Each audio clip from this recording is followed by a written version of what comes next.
வணக்கம் வாங்க, நான் வாங்க தொழில்பிரியா ரமேஷ். எனக்கு என்ன பார்க்க போகிறேன்னா மோர் குழம்பு தாங்க பார்க்க போகிறோம். மோர் குழம்பு பார்த்திங்கன்னா வெண்டைக்காய், பூசணிக்காய், மசால் வடை இல்லை எந்த காய்கறியும் இல்லைன்னா கூட வெறுமா கூட செஞ்சு சாப்பிடலாம். செம்ம சூப்பராக டேஸ்ட்டாக இருக்கும். மோர் குழம்பு சில பேர் செய்யும்போது பார்த்திங்கன்னா திரிஞ்ச மாதிரி இருக்கும். நான் சொல்கிற டிப்ஸ் எல்லாம் ஃபாலோ பண்ணி இந்த மோர் குழம்பு வச்சிங்கன்னா நம்ம சூப்பராக டேஸ்ட்டாகவும் இருக்கும். அதுக்கு தேவையான பொருட்கள் என்னென்ன அப்படிங்கிறத வாங்க பார்க்கலாம். தயிர் 1/2 லிட்ரு,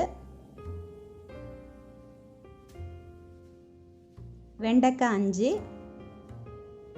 பச்சை மிளகா 4, தேங்காய் 4 டேபிள் ஸ்பூன், தோரம்பருப்பு 1 டீஸ்பூன், கடலைப்பருப்பு 1 டீஸ்பூன், மல்லி 1 டீஸ்பூன், சீரகம் 1 டீஸ்பூன், வெந்தயம் 1 டீஸ்பூன், அரிசி 1 டீஸ்பூன்.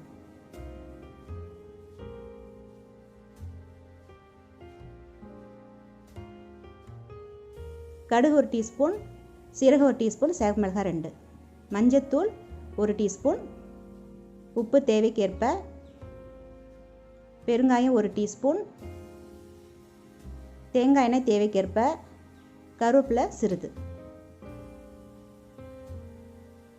தோரம்பருப்பு, கடலைப்பருப்பு, சீரகம்லாம் வச்சுருந்தோம் இல்லையா, அது எல்லாத்தையும் சேர்த்து ஒரு 5 நிமிஷம் ஊற வச்சுக்கணும். இப்போ மிக்சி ஜார் 5 நிமிஷம் கழித்து மிக்சி ஜாரில் சேர்க்குறேன். அதில் பச்சை மிளகா 4, தேங்காயும் சேர்த்து மையாக அரைச்சி எடுத்துக்கணும்.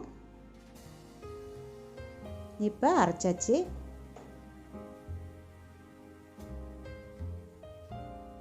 பாத்திரத்தில் தேவையான அளவுக்கு தேங்காய் எண்ணெய் சேர்த்து செஞ்சால் தான் அது டேஸ்ட்டாக இருக்கும். தேங்காய் எண்ணெய் சேர்த்துக்குங்க. இப்போ அதில் வெண்டைக்காவை சேர்க்குறேன்.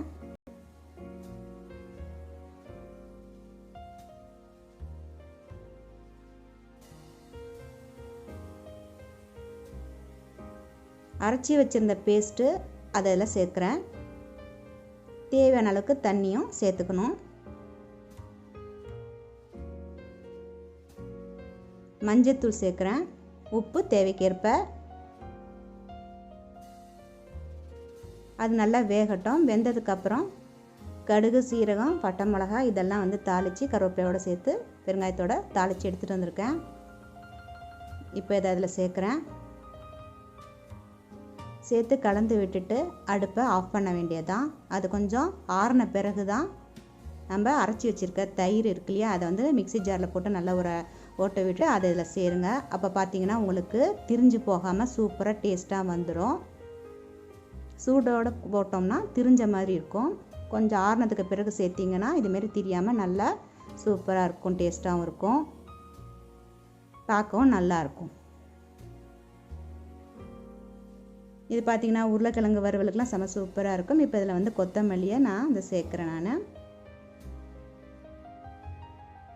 செஞ்சு பார்த்துட்டு உங்களோட கருத்துக்களை மறக்காமல் பதிவு பண்ணுங்கள். இது வரைக்கும் சேனலை சப்ஸ்கிரைப் பண்ணாதவங்க சப்ஸ்கிரைப் பண்ணி வச்சுங்க. பக்கத்தில் இருக்கிற பெல் ஐக்கானே ப்ரெஸ் பண்ணிக்கோங்க. உங்கள் ஃப்ரெண்ட்ஸ் அண்ட் ரிலேட்டிவ்க்கும் ஷேர் பண்ணுங்கள். நன்றி. மீண்டும் சந்திப்போம்.